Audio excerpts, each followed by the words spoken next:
എല്ലാവർക്കും നമസ്കാരം. കഴിഞ്ഞ 2 വർഷത്തിനിടെ നടന്ന 3 തെരഞ്ഞെടുപ്പുകൾ, ലോക്സഭ, തദ്ദേശഭരണം, നിയമസഭ, മൂന്നിലും ഒരേപോലെ പൊട്ടിപ്പാളീസായ ഒരു പാർട്ടിയുണ്ട് നമ്മുടെ നാട്ടിൽ. ഏതാണെന്നല്ലേ? സംശയം വേണ്ട, സാക്ഷാൽ CPM. അങ്ങനെ പെരുവഴിയിൽ നിൽക്കുന്ന സമയത്താണ് അവർക്കിപ്പോൾ പുതിയൊരു ബുദ്ധി ഉദിച്ചിരിക്കുന്നത്. പുതുവഴികൾ തേടാൻ പോലും. അതിനായി വാട്സപ്പ് ഗ്രൂപ്പുകൾ, ഇമെയിൽ അഡ്രസ്സുകൾ, അങ്ങനെ കുറെ വെർച്വൽ പരിപാടികൾ തുടങ്ങിയിട്ടുണ്ട്. ജനങ്ങളുടെ സജഷൻസും ഫീഡ്ബാക്കും സ്വീകരിച്ച് പാർട്ടി ഇനി ഇംപ്രൂവ് ചെയ്യുമത്രേ. കഴിഞ്ഞ ദിവസം party secretary Shri MV Govindan മാഷ് പത്രസമ്മേളനത്തിൽ പറഞ്ഞതാണ്. ആൾക്കാരുടെ പ്രതീക്ഷയ്ക്കത്ത് ഉയരാൻ വേണ്ടിയാണത്രേ ഈ കഷ്ടപ്പാട്. ഈ പത്രസമ്മേളനത്തിൽ വാട്സപ്പ് ഗ്രൂപ്പിനെ കുറിച്ചൊക്കെ പറഞ്ഞെങ്കിലും അതിന്റെ യഥാർത്ഥ ഉദ്ദേശം അതൊന്നുമല്ലായിരുന്നു. പരാജയത്തിന്റെ കാരണമായി പരക്കെ വിമർശിക്കപ്പെട്ട ചില വിഷയങ്ങളിൽ ഒരു മാപ്പ് പറയുക എന്നതായിരുന്നു പുള്ളിയുടെ മെയിൻ അജണ്ട. എന്നാൽ ശ്രദ്ധിച്ചു നോക്കിയാൽ മനസ്സിലാവും, അദ്ദേഹം ഏറ്റുപറഞ്ഞ കുറ്റസമ്മതങ്ങളിൽ ഒരിടത്ത് പോലും ഒരു തരത്തിലുള്ള രാഷ്ട്രീയ ആത്മാർത്ഥതയും ഉണ്ടായിരുന്നില്ല. അദ്ദേഹം പറഞ്ഞ വിഷയങ്ങൾ ഓരോന്നും എടുത്തു പരിശോധിച്ചാൽ CPM ഏത് കാരണത്താലാണോ വിമർശിക്കപ്പെടുന്നത്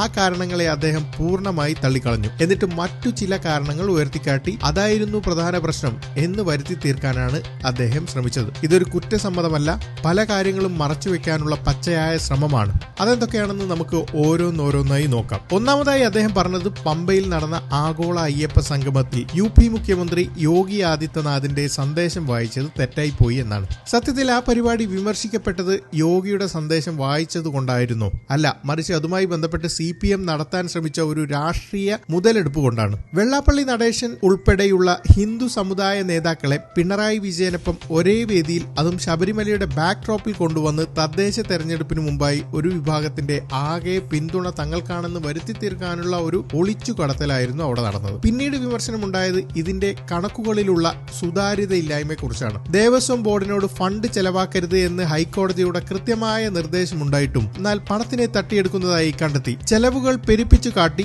കള്ളക്കണക്കുകൾ ഉണ്ടാക്കി. ഗോവിന്ദൻ മാഷിന് ഇതൊക്കെ അറിയാം. പക്ഷെ അദ്ദേഹം അഡ്രസ് ചെയ്യാതെ യോഗിയുടെ സന്ദേശത്തിലേക്ക് മാത്രം ഈ വിഷയത്തെ അദ്ദേഹം ചുരുക്കി. എങ്ങനെയുണ്ട് CPMന്റെ പുതിയ ന്യായീകരണ ക്യാപ്സ്യൂൾ? രണ്ടാമത് അദ്ദേഹം പറഞ്ഞത് ശബരിമല സ്വർണ്ണക്കൊള്ളയുമായി ബന്ധപ്പെട്ട് CPM ജില്ലാ കമ്മിറ്റി അംഗം പത്മകുമാറിനെതിരെ പെട്ടെന്ന് നടപടിയെടുത്തില്ല എന്ന രീതിയിലുള്ള ഒരു പൊതുബോധം ഉണ്ടായി എന്നാണ്. സത്യത്തിൽ പൊതുബോധമൊന്നുമല്ല മാഷേ, നിങ്ങൾ നടപടി എടുത്തിരുന്നില്ല എന്നുള്ളത് തന്നെയായിരുന്നു വസ്തുത. മാത്രമല്ല, ശബരിമല സ്വർണ്ണക്കൊള്ളയിൽ സർക്കാരും പാർട്ടിയും വിമർശിക്കപ്പെട്ടത് പത്മകുമാറിനെതിരെ നടപടി എടുക്കാത്തത് കൊണ്ട് മാത്രമല്ല. പത്മകുമാർ, വാസു, വിജയകുമാർ, ശങ്കർദാസ് അടക്കമുള്ള ഇടതുപക്ഷത്തു നിന്നുള്ള പൊളിറ്റിക്കൽ അപ്പോയിന്റുകൾ ഇതിൽ പ്രതികളായി എന്നതിന്റെ പേരിലായിരുന്നു. ഈ കൊള്ളകളെ തടയാൻ CPMനോ സർക്കാരിനോ കഴിഞ്ഞില്ല.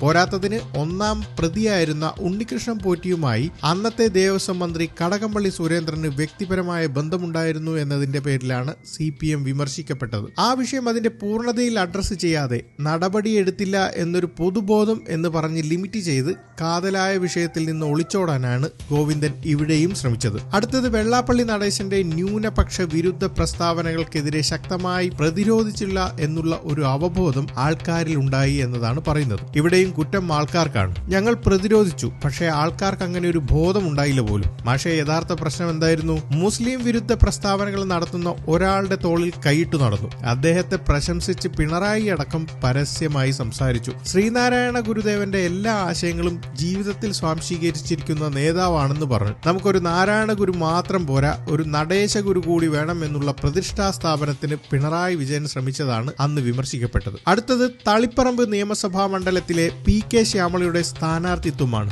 ഇത് MV ഗോവിന്ദൻ മാഷ് വെക്കേറ്റ് ചെയ്ത സീറ്റാണ്. അദ്ദേഹത്തിന്റെ ഭാര്യയ്ക്ക് ആ സീറ്റ് കൊടുത്തപ്പോൾ കുടുംബവാഴ്ച എന്ന വിമർശനം ഉണ്ടായി. കണ്ണൂർ ജില്ലാ ഘടകത്തിൽ ശ്യാമളയേക്കാൾ യോഗ്യതയുള്ള പല സ്ത്രീകൾ ഉണ്ടായിരുന്നിട്ടും അവർക്കൊന്നും സീറ്റ് കൊടുത്തില്ല. അപ്പൊ ഗോവിന്ദൻ പറയുന്നത് എന്താണെന്നോ? ശ്യാമളയുടെ സ്ഥാനാർത്ഥിത്വവുമായി ബന്ധപ്പെട്ട് കണ്ണൂർ ഘടകത്തിന്റെ തീരുമാനം തെറ്റായിരുന്നു എന്ന് അവർ തന്നെ കണ്ടെത്തി. അതിനെ സംസ്ഥാന സമിതി അംഗീകരിക്കുന്നു എന്നും. അവിടുത്തെ പ്രധാന വിഷയം സ്വജനപക്ഷപാതം എന്നതായിരുന്നു. അതിനെയും കൃത്യമായി അഡ്രസ് ചെയ്യാതെ സ്ഥാനാർത്ഥി നിർണയം തെറ്റായിപ്പോയി എന്ന് പറഞ്ഞ് ഒതുക്കി തീർക്കാനാണ് അദ്ദേഹം ശ്രമിക്കുന്നത്. ഇതും ശുദ്ധ ഇരട്ടത്താപ്പാണ്. ഇനി അദ്ദേഹം പറഞ്ഞതിലെ ഏറ്റവും വലിയ ആനമണ്ടത്തരം BJPക്ക് ഇത്തവണ 3 സീറ്റ് കിട്ടിയത് കോൺഗ്രസിന്റെ പിന്തുണയോടെയാണ് എന്നും അതിനു പകരമായി 30 സീറ്റുകളിൽ UDFനെ BJP പിന്തുണച്ചു എന്നും. ഗോവിന്ദ, ആൾക്കാരെ വിഡ്ഢികളാക്കരുത്. നേമമണ്ഡലത്തിന്റെ കാര്യം നമുക്കെല്ലാവർക്കും അറിയാം. അവിടെ രണ്ടു പാർട്ടിയുടെയും വോട്ട് കുറഞ്ഞിട്ടുണ്ട്.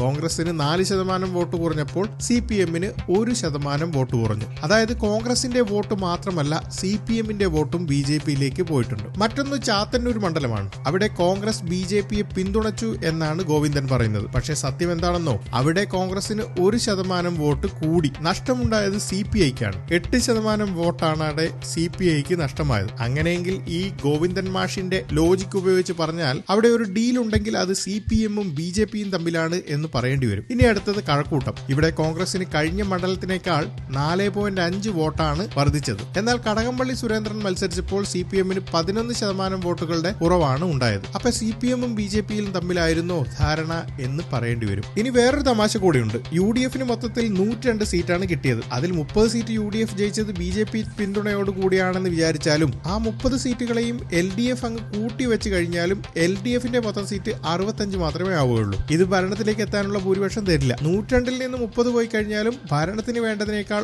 ഒരു സീറ്റ് അധികമായിട്ട് 72 സീറ്റ് അപ്പോഴും UDF-ന് ഉണ്ടാകും എന്നുള്ള ഒരു കണക്കും മാഷ് ഒന്നും മനസ്സിലാക്കിയാൽ നന്നായിരുന്നു. ചുരുക്കി പറഞ്ഞാൽ BJP-യുടെ പിന്തുണയോട് കൂടിയല്ല ഇത്തവണ UDF അധികാരത്തിൽ വന്നത്. തകർന്ന് തരിപ്പണമായി പെരുവഴിയിൽ നിൽക്കുന്നത് CPM-ആണ്. അതുകൊണ്ട് പൊതുവഴികൾ തേടി നല്ല രീതിയിലുള്ള പ്രകടനം കാഴ്ചവെച്ച് ജനമനസ്സുകളിലേക്ക് തിരിച്ചു വരണമെങ്കിൽ ഇതുപോലെയുള്ള നുണപ്രചരണമോ ക്യാപ്സ്യൂൾ നിർമ്മാണമോ അല്ല പാർട്ടിക്ക് വേണ്ടത്. ഇതിനെക്കുറിച്ച് CPM-ഉം അതിന്റെ സംസ്ഥാന സെക്രട്ടറി ശ്രീ ഗോവിന്ദൻ മാഷിനും കൃത്യമായിട്ടുള്ള ബോധം ഉണ്ടാകണേ എന്ന് പ്രത്യാശിക്കുകയാണ്. വീഡിയോ ഇഷ്ടപ്പെട്ടാൽ ലൈക്ക് ചെയ്യുക, ഷെയർ ചെയ്യുക, നിങ്ങളുടെ അഭിപ്രായങ്ങൾ താഴെ കമന്റ് ചെയ്യുക. ഒരു മുട്ടൻ ലാൽ സലാം. ജയ് ഹിന്ദ്.